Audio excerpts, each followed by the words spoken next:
जनवरी हम लोग क्यों मनाते हैं, इसका सबसे बड़ा वजह ये है कि आज के दिन, आज से 74 साल पहले, यानी आज 75वां साल है, तो हम लोग 75वां 26 जनवरी मना रहे हैं। हमारे देश में हमारा कानून यानी स्वराज लागू हुआ। आज स्वराज का मतलब अपना राज्य।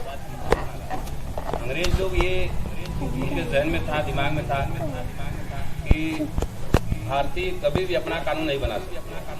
वजह यह है कि हम लोग संप्रदायों में हिंदू, मुस्लिम, सिख, ईसाई सभी भागों में 1906 में, अब इतिहास अगर देखें तो 1906 में एक तरीके से बंगाल का विभाजन हुआ, जिसकी वजह से सांप्रदायिक तौर पे हिंदू पूर्वी तरफ हिंदू, पश्चिमी तरफ मुस्लिम को बांटा गया, जैसा कि आज पूर्वी पाकिस्तान था जो आज बांग्लादेश है। तो इन्हीं सब ऐतिहासिक कारणों की वजह से अंग्रेजों के जन्म ये हो गया कि अगर हम लोग को हिंदू मुस्लिम बांट दें तो लोग कभी भी एक नहीं हो पाएंगे, और जब एक नहीं हो पाएंगे तो हम लोग हमेशा राज करते रहेंगे। और इन्हीं चीज़ों को या इन्हीं सब चीज़ों को देख करके हमारे देश के बहुत ही बुद्धिजीवी लोग, जैसे उनमें कर दिया जाए कि अम्बेडकर जी थे, जवाहरलाल नेहरू थे, मौलाना अबुल कलाम आज़ाद थे, हज़रत मोहानी थे, कई लोग थे, और आसफ अली थी।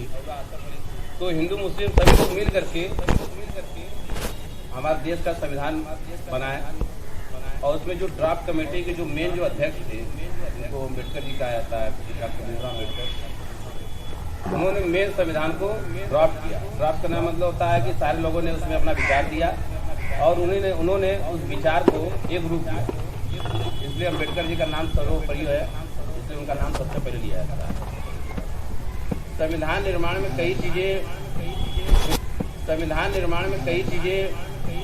जो बाधक थी वो ये थी कि कौन सा ऐसा कानून बनाया जाए जो सबके लिए एक जैसा, क्योंकि इससे पहले हमारे देश में कोई कानून नहीं था। लोग अलग अलग तरह से, अलग अलग चीज़ों से, अलग अलग प्रभाव से, अलग अलग विचारों से बंधे हुए थे कि हम ये नहीं मानेंगे, ये नहीं मानेंगे, हिंदू के लिए अलग कानून हो।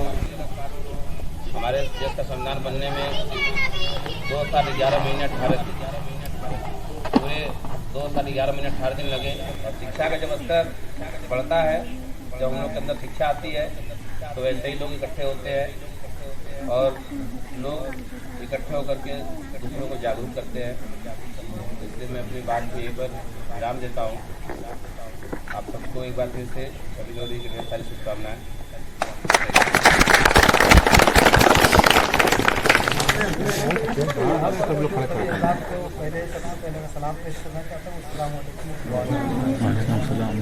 देखिए, हमारे मास्टर साहब ने जो स्पीच दिया बहुत उम्दा स्पीच दिया, और आज इस मौके पर हमें संकल्प लेना है, एक अज़्म मुस्तहकम के साथ इस बात का हमें संकल्प लेना है कि हम अपने बच्चों को तालीम दिलाएंगे।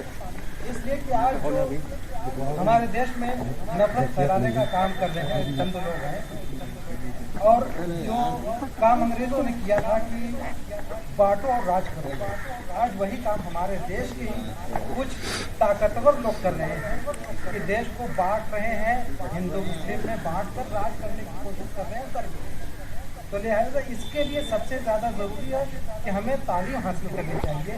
जब हमारे अंदर इल्म रहेगा तब हम उनके धोखे को समझ पाएंगे, वरना हम अनपढ़ रहेंगे, जाहिल रहेंगे, तो धोखे में आ जाएंगे, और उसी धोखे का हम शिकार हो रहे हैं।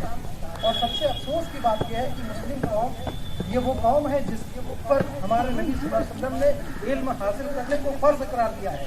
दुनिया की कोई कौम ऐसी नहीं है, कोई बिरादरी ऐसी नहीं है जिसमें तालीम हासिल करना फर्ज है, लेकिन हमारी ही एक ऐसी कौम है, मुस्लिम कौम, जिसमें इल्म हासिल करना फर्ज करार दिया गया है।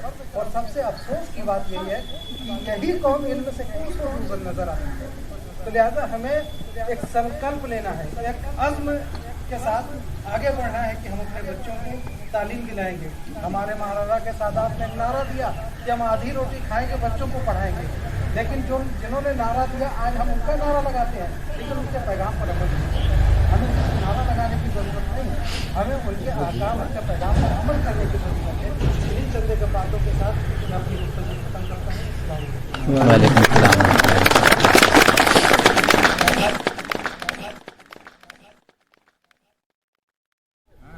आगे चला। 26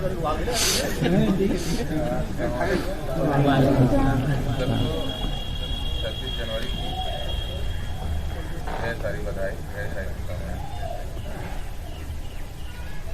26 जनवरी के मौके पे बस यही है कि जो भीमराव अम्बेडकर साहब ने जो कानून बनाया था या जो हमारा संविधान है, हमें संविधान का पालन करना चाहिए। पालन जरूरी है, जब हम जानेंगे तो पालन करेंगे।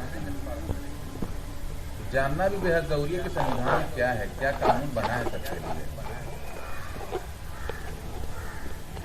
जब जानेंगे उसके हिसाब से चलेंगे भी, मालूम भी रहेगा क्या चीज़ गलत है क्या सही है। जब हमें ये मालूम ही नहीं होगा कि हमारे हक में क्या लिखा गया है, एक हिंदुस्तानी होने के नाते क्या हमारा हक है यहाँ पे, जब हमें मालूम नहीं रहेगा तो हम उससे बात नहीं करेंगे। कोई हमारे साथ कुछ गलत करके चला गया हम उसको भी सह लेते हैं। ज़रूरी यही है कि भाई सबसे पहले तो जो संविधान की बातें हैं, जो कानून की बातें हैं, वो जानना ज़रूरी है और ये सबके लिए ज़रूरी है। चाहे तो आप उसके लिए किताबें खरीदें, चाहे जिसको जानकारी है उसके ज़रिए जानें, लेकिन जानें। या आज का तो सबसे आसान तरीका है भाई यूट्यूब पे छोटे छोटे वीडियो रहते हैं जो आपके अपने हक, अपने हुकूक के बारे में बताते हैं, अपने अधिकारों के बारे में बताते हैं। तो जानें उसको, कोशिश करें कहीं ना कहीं से जानकारी हासिल करें और संविधान के हिसाब से जो चीज़ें सही है उस पर चलें। बस मेरे ख्याल से आज के लिए इतना काफ़ी है।